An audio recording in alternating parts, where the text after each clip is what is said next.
Hello everyone, আজ আমার একটা পার্সেল এসেছে। কিসের পার্সেল বলুন তো? চলুন দেখি। এটা হলো, আমি লোটাস বীজ অর্ডার দিয়েছিলাম 20টা। আমার ওই 81 টাকা মতো নিয়েছে। এটাকে আমি কাটছি, দেখুন, স্টেপ বাই স্টেপ দেখতে থাকুন। এই বীজগুলোর যেটা মুখটা উঁচু হয়ে আছে এদিকে ঘষতে হবে, যে মুখটা ভেতরের দিকে ঢুকে আছে সেটাই ঘষতে হবে। তবে আমি বটি দিয়ে কাটছি। কেন কাটছি সেটা পরে বলছি। কেটে নিলাম কিছুটা, নিয়ে আমি এরকমভাবে প্রত্যেকটা বীজ কেটেছি একটা বাদ দিয়ে। কেটে যখন রাউন্ড শেপে চলে আসছে তখন আমি কি করছি, উপরের কালো অংশটাকে ছাড়িয়ে নিয়েছি।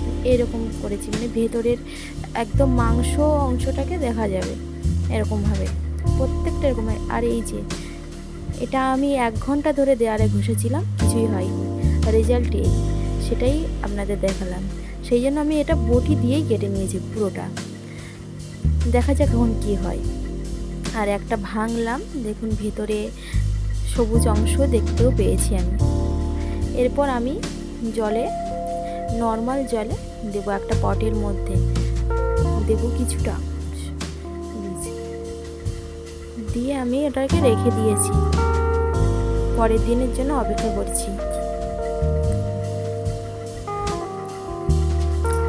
আর এই যে দুটো বীজ সকালবেলা দেখাচ্ছি যে ভিডিওটা দেখুন, এটা সবুজ অংশ বেরিয়ে গেছে, মাথাটা উঁচু হয়ে গেছে। এই দুটো অনেকটা বেশি কেটে গেছিলো বীজগুলো, ভেবেছিলাম হবে না, কিন্তু এগুলোই আগে বেরোলো। তারপরে পটেরগুলো সব বেরিয়েছে, একটা নষ্টও হয়ে গেছে, সেটাও দেখা যাচ্ছে। আর সব কটা বীজ খুব সুন্দরভাবে বেরিয়েছে। এরপর আমি জলটাকে চেঞ্জ করে দিলাম। জলটাকে চেঞ্জ করে দিয়ে আবার আমি পটের মধ্যে রেখে দিলাম। আর আমি এগুলো বীজগুলো গুনছি কটা আছে আর কটা নষ্ট হয়ে গেল।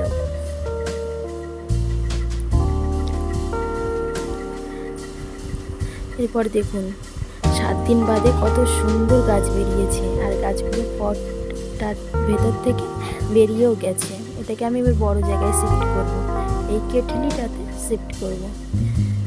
নতুন জল দিয়ে আমি কেটলিটাতে প্রত্যেকটা বীজ আস্তে আস্তে সুন্দর করে নিয়ে শিফট করে দিলাম।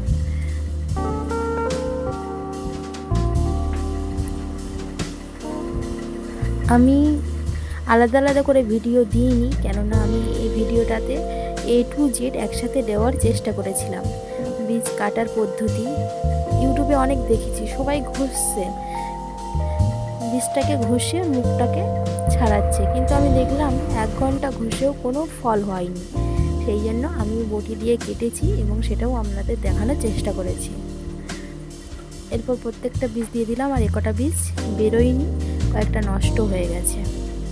এরপরে প্রায় 10 দিন মতো পরে এই অবস্থা দেখা যাচ্ছে।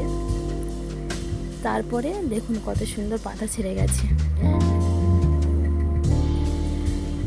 এটা হচ্ছে 10 দিন 11 দিনের ভিডিও ক্লিপ, যখন এই পাতাটা ছাড়ছে। আমি ঘরের মধ্যে রেখেছিলাম নর্মাল টেম্পারেচারে, কিন্তু দেখলাম পাতা ছাড়তে পারছে না, তাই বাইরে এনে শিফট করে দিয়েছিলাম। তারপরে আমি প্রায় 15 দিনের মাথায় এটাকে আমি বড় গামলিতে দেব। তার জন্য একটা ডিব্বা নিয়ে নিয়েছি, তার মধ্যে মাটি দিয়ে গাছটা রোপণ করে আর জলের মধ্যে আস্তে করে দিয়ে দিচ্ছি। কেমন লাগলো আমাদের ভিডিও?